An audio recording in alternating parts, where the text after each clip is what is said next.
안녕하세요. A골프 정승진 프로입니다.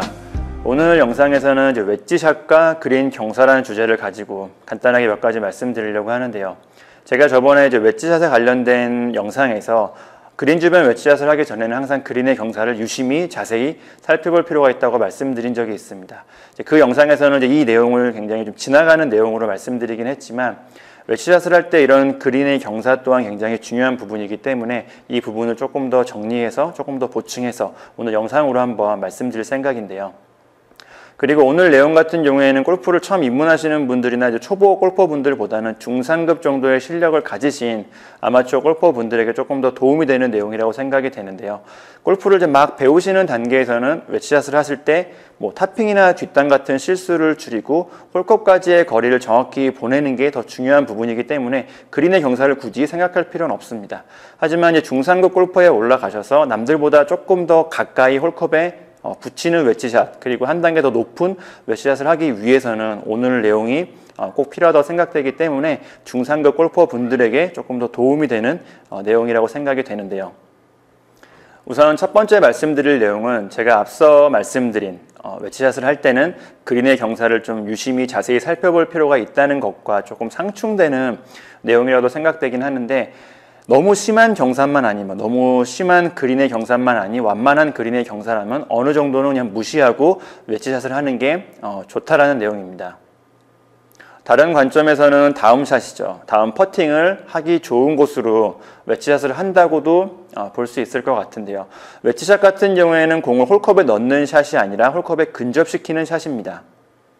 물론 운이 좋아서 들어가는 경우도 있겠지만 확률적으로 굉장히 낮은 확률을 가지고 있습니다. 앞서 말씀드린 것처럼 웨지샷 같은 경우에는 홀컵에 넣는 샷이 아니라 최대한 홀컵에 근접시켜서 다음 퍼팅으로 세이브할 수 있도록 하는 샷이기 때문에 이런 측면을 생각을 해볼 때 내리막 퍼팅보다는 오르막 퍼팅이 확률적으로나 심리적으로나 훨씬 더 편안할 수밖에 없거든요. 그러니까 이런 측면을 생각을 해보자면 어느 정도 너무 심한 경사가 아닌 완만한 경사라면 경사를 무시하고 웨지샷을 해서 공이 낮은 것으로 좀 흘러갈 수 있도록 해준다면 다음 퍼팅이 오르막 퍼팅이 되기 때문에 조금 더 세이브할 수 있는 확률이 높아진다고 할 수가 있겠습니다. 그리고 중상급 골퍼분들이 이제 티샷 실수가 아닌 오비가 난다거나 해저드에 빠진다거나 이런 실수가 아닌 상황에서 더블 보기를 하는 경우를 보면 드라이버와 세컨샷까지는 어느 정도 그린 근처까지 보냈지만 그린 주변 웨지샷을 홀컵에 가까이 붙이기 위해서 경사를 너무 많이 감안하고 샷하는 경우가 생길 수가 있는데요. 물론 내가 생각한 대로 이제 그린의 경사를 잘 타서 홀컵에 가깝게 붙이는 경우도 있겠지만 약간 실수를 한다거나 그린의 경사를 약간만 잘못 파악해도 그 다음 퍼팅이 내리막 퍼팅이 남는 경우가 있습니다. 그 상황에서 골퍼는 이제 팟세이브를 하기 위해서 내리막 퍼팅을 집어넣기 위해서 돈을 잃지 않기 위해서 내리막 퍼팅을 굉장히 과감하게 스트로크하게 될 것입니다. 그 퍼팅은 안 들어가서 내리막을 타고 줄줄줄 흘러내려서 처음 퍼팅보다 더 많은 보기 퍼팅을 남겨놓게 되거든요. 이런 퍼팅이 남은 상황에서 들어갈 확률은 평소보다 더 낮아질 수밖에 없습니다. 심적으로나 이런 게임의 흐름상 굉장히 부담감이 생길 수밖에 없거든요. 역시 그 퍼팅 또한 안 들어가서 더블 보기로 연결되는 경우를 종종 볼 수가 있는데요. 이렇게 더블 보기로 그냥 끝난다면 다행이겠지만 이런 어처구니 없는 실수라고 해야겠죠. 티샷과 세컨샷도 어느 정도 비슷하게 잘 쳐놓은 상황에서 그린 주변에서만 여러 타를 허비해서 더블 보기를 한다면 분명히 그 다음 홀 샷까지 영향을 받을 수밖에 없습니다.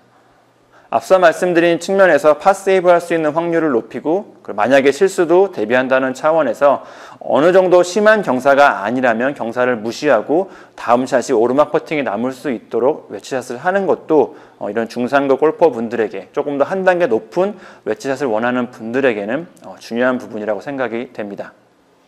두 번째로 말씀드린 내용은 웨지샷이 그린에 처음 떨어지는 곳, 최초로 그린에 떨어지는 곳의 경사가 굉장히 중요하다는 부분인데요. 웨지샷을 했을 때 이제 공이 날아가서 그린에 제일 처음 떨어지는 곳, 그 부분의 경사에 따라서 이제 결과가 달라질 수가 있기 때문에 이 부분이 이제 중요한데요. 이 부분 같은 경우에 두 가지 사항을 예로 설명을 드리도록 하겠습니다. 우선 첫 번째 사항은 그린 주변 웨지샷인데 홀컵까지는 그린 경사가 내리막이 쭉 이어져 있는 상황입니다. 많은 아마추어 분들이 이런 상황이라면 공이 내리막을 타고 많이 굴러갈 거라고 예상을 하기 때문에 최대한 그린이 시작하는 곳에 그린 입구에 공을 떨어뜨리는 웨지샷을 하려고 많이 노력을 하실 건데요. 그런데 만약 그린이 시작하는 부분에 뭐 조그마한 언덕이 있다거나 아니면 내리막 경사가 좀 더 심하다거나 이런 상황이 있을 수가 있는데, 그런 곳에 이제 공이 떨어지게 되면 공은 평소 때보다 조금 더 바운스가 크게 튄다거나 조금 더 바운스가 세게 튄다거나 조금 더 공이 탄력을 더 받아서 공이 평소보다 더 많이 굴러갈 수가 있거든요. 이렇게 탄력을 받은 공은 내리막 경사를 타고 홀컵을 훌쩍 지나가는 웨지샷이 나올 수가 있습니다. 차라리 이런 상황이라면 공을 조금 더 길게 쳐서, 공을 조금 더 띄워서 내리막 경사가 심한 곳이 아닌 조금 더 완만한 내리막에 공을 떨어뜨리는 게 공이 조금 더 적게 굴러가서 홀컵에 조금 더 근접시키기 좋은 방법일 수 있습니다. 오르막 같은 경우는 이제 반대의 상황이겠죠. 그린 주변 웨지샷인데 홀컵까지는 오르막 상황이 되어 있습니다. 하지만 중간에 뭐 2단 그린이거나 언덕이 있다거나 이런 상황일 때 공이 그런 오르막이 심한 곳에 떨어지게 된다면 내가 생각한 것보다 공은 적게 굴러가서 그 다음 퍼팅이 좀 많이 남는 샷이 나올 수가 있거든요. 그러니까 차라리 이런 상황이라면 공을 조금 더 높이 띄워서 공을 조금 더 길게 쳐서 그 오르막이 심한 부분을 완전히 넘긴다거나, 아니면 반대로 뭐 7번이나 8번이나 9번이나 뭐 심한 경우에 6번 같은 아이언도 이용할 수가 있을 것 같은데, 이러한 클럽으로 공을 완전히 굴려서 오르막 전에 공을 떨어뜨려서 그 공이 굴러가는 힘으로 언덕을 타고 넘어갈 수 있도록 하는 것도 어떻게 보면 좋은 방법일 수가 있거든요. 일반적인 웨지샷이라면 어느 정도 공이 굴러갈 수밖에 없거든요. 풀스윙처럼 강하게 쳐서 강한 백스핀이 생긴다면 런이 별로 없겠지만, 일반적인 웨지샷이라면 런이 생길 수밖에 없습니다. 물론 로브샷 같이 굉장히 높이 띄우는 샷이라면 많이 굴러가지 않겠지만, 일반적인 웨지샷이라면 굴러갈 수밖에 없거든요. 그렇기 때문에 웨지샷을 할 때에는 굴러가는 정도나 굴러가는 방향에 굉장히 좀 신경을 써서 웨지샷을 하는 게 조금 더 한 단계 높은 웨지샷을 할 수 있는 방법이라고 생각이 되는데, 이런 굴러가는 정도나 굴러가는 방향에 큰 영향을 미치는 게 공이 최초 떨어지는 곳의 경사라고도 볼 수가 있습니다. 그러니까 이런 측면에서 공이 최초 떨어지는 곳에, 공이 처음 떨어지는 곳의 경사를 잘 파악하는 것도 좋은 웨지샷을 하는데 꼭 필요한 부분이라고 생각이 됩니다. 다음으로 말씀드릴 내용은 웨지샷이 처음 떨어지는 곳, 최초로 떨어지는 곳의 경사를 직접 가서 눈으로 보고 느끼는 게 중요한 부분이란 점인데요. 사실 이 부분 같은 경우에는 국내 골프장 사정상 좀 어려운 부분이 있긴 합니다. 제가 항상 좀 아쉽고 불만인 부분인데요. 항상 쫓기듯 라운딩을 해야 되는 그런 국내 골프장 사정상 좀 어려운 면이 있긴 하지만, 홀컵까지는 아니더라도 공이 떨어지는 곳, 공이 최초 떨어지는 곳까지만이라도 가서 경사를 직접 보고 발로 밟아서 느껴보는 게 굉장히 중요하다고 할 수가 있는데요. 그리고 발로 밟아서 경사를 느낀다는 게 굉장히 어렵게 생각되는 분도 있을 것 같은데, 사실은 굉장히 쉬운 부분이거든요. 이미 우리는 일상생활 속에서 발로 지면의 경사를 느끼며 지면의 경사를 감지하면서 생활하고 있습니다. 직접 가서 눈으로 보고 그린의 경사를 밟아보면 생각보다 경사가 심한지 아니면 생각보다 경사가 완만한지 내가 본능적으로 느낄 수가 있거든요. 앞서 말씀드린 두 번째 내용이죠. 공이 날아가서 처음 떨어지는 곳, 최초 떨어지는 곳의 경사가 중요하다는 것. 그리고 방금 말씀드린 세 번째 내용이죠. 공이 처음 떨어지는 곳을 직접 가서 눈으로 보고 발로 밟아서 느끼면서 경사를 파악하는 게 중요하다는 것. 이 두 가지를 잘 생각을 해서 잘 이해하셔서 웨지샷을 설계하신다면 분명 좋은 웨지샷을 하는데 도움이 될 거라고 생각이 됩니다. 마지막으로 말씀드릴 내용은 탄도가 높은 웨지샷을 평소에 연습을 많이 하시고 실전에도 많이 사용하라고 말씀드리고 싶은데요. 탄도가 높은 웨지샷이라고 한다면 뭐 로브샷까지는 아니고요. 뭐 56도 웨지나 58도 웨지로 할 수 있는 일반적인 웨지샷을 얘기합니다. 많은 아마추어 골퍼분들이 러닝 어프로치라고 하죠. 많이 굴러가는 웨지샷이 실수가 제일 적고 안정성이 높고 하기 쉬운 방법이라고 알고 계시는 경우가 많습니다. 뭐 맞는 말이긴 하죠. 러닝 어프로치 같은 경우에는 스윙이 작고 어떻게 보면 퍼팅하고 비슷한 방법으로 스트로크를 할 수가 있기 때문에 실수가 적고 안정성이 높은 거는 사실입니다. 하지만 실수가 적고 안정성이 높다는 게 결과가 좋다는 것을 의미하지는 않습니다. 러닝 어프로치 같이 공이 많이 굴러가는 샷 같은 경우에는 스윙 외적인 부분에 영향을 굉장히 많이 받을 수밖에 없거든요.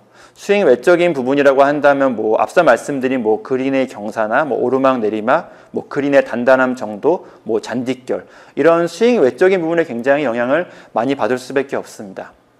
그리고 이렇게 스윙 외적인 부분은 굉장히 유동적이기 때문에 각 코스마다 항상 다르기 때문에 그런 부분을 항상 감안하고 적응하는 게 어려운 면도 있고요. 그래서 이런 측면으로 볼 때 중상급 정도의 실력을 가진 아마추어 골퍼라면 56도 웨지나 58도 웨지로 많이 굴러가지 않는 웨지샷을 미리 연습을 해놓으시면 이런 상황에서 스윙 외적인 부분을 어느 정도 무시하고 샷을 할 수가 있기 때문에 조금 더 좋은 결과를 낼 수 있는 확률이 높다고 생각을 합니다. 물론 56도 웨지나 58도 웨지로 높이 띄워서 공이 많이 안 굴러가게 치기 위해서는 스윙도 커져야 되고, 그리고 샌드 웨지라는 클럽의 특성상 조금 더 실수가 나올 확률이 높을 수도 있지만, 제 생각에는 중상급 정도의 실력이라면 이런 부분이 충분히 연습으로 극복할 수가 있거든요.